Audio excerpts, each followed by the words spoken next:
I've been planning this video for a while, and it's about how to make your lockout work. Without further ado, I will just cover a few simple things how you can make your fork lockout properly if it's not yet broken. My lockout was working firmly, but I already messed it down. Here you can see the rubber thing on the stanchions, and if I fully lock out it,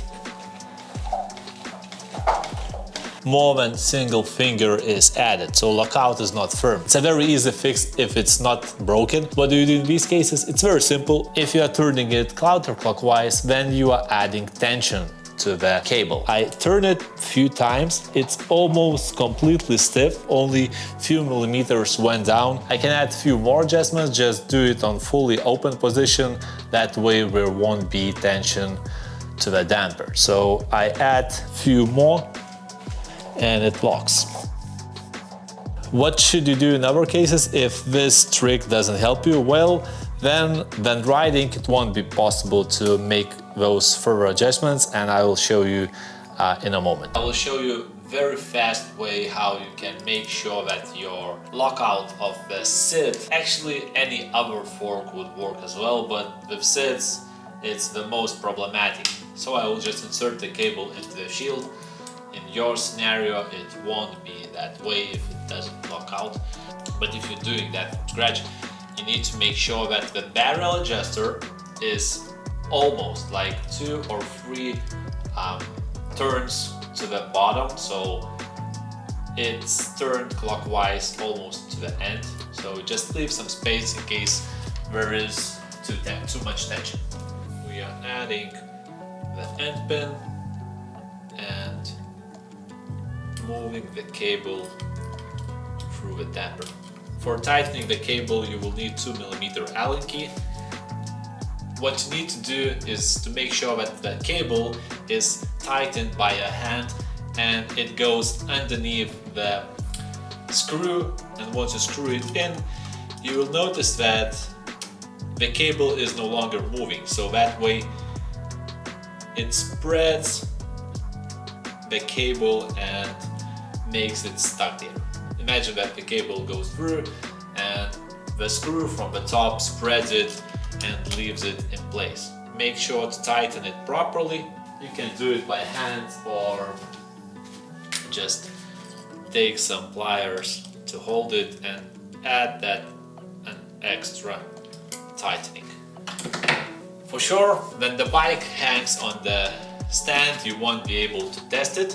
Here might be the fundamental problem of your issue. If you tighten the barrel adjuster and there is still slack in the cable, that means you have to tighten your cable.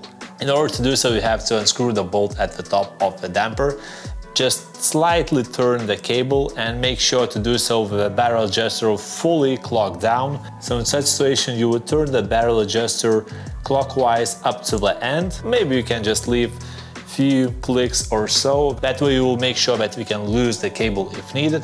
With that in mind, just make sure that there is no slack here nor at the barrel adjuster. Sometimes if the cover of the housing comes not right in its way, then it can be just too loose cable and you won't be able to lock it firmly. What you then do is you just hold the cable. By hand works because later down the road you will be able to tighten the barrel adjuster. Just tighten that bolt up to the degree where the cable is fully tightened down. This bolt works in a way where it spreads the cable, so it just pushes it from the top and you have to hold it aside in order for it to do the job. Then if everything went fine, you have to just turn the bladder adjuster counterclockwise. So remember that counterclockwise, it tightens the cable. Turn that and yet again we have tight as hell lockout, exactly like it should be. So potential way to remember how the barrel adjuster works: if you do it clockwise, kind of normally, keep that in mind that it will make your cable normal again. So by normal, it will be loose. If you turn it anti-clockwise, it will make your cable not normal, so it will tighten it. It can tighten your lockout cable up to a degree where it will no longer turn on at all. So that's kind of an indication. Clockwise, it will make your cable normal and don't damage anything. Anti-clockwise, do it too much and you won't be able to turn at all, or it's not broken. As you can see, SID Select, I rode on it almost 4,000 kilometers already and the damper still works. This kind of surprised me a lot because some guys went 5 times for the warranty to replace the fork instead of trying to figure out what's wrong with their own use of the product. It kind of leads me to the conclusion that if you're going to the warranty for nth time, then it's probably not the part's problem but yours, and you have to figure it out your own, because warranty can change the part but you are still going to get into the same trouble.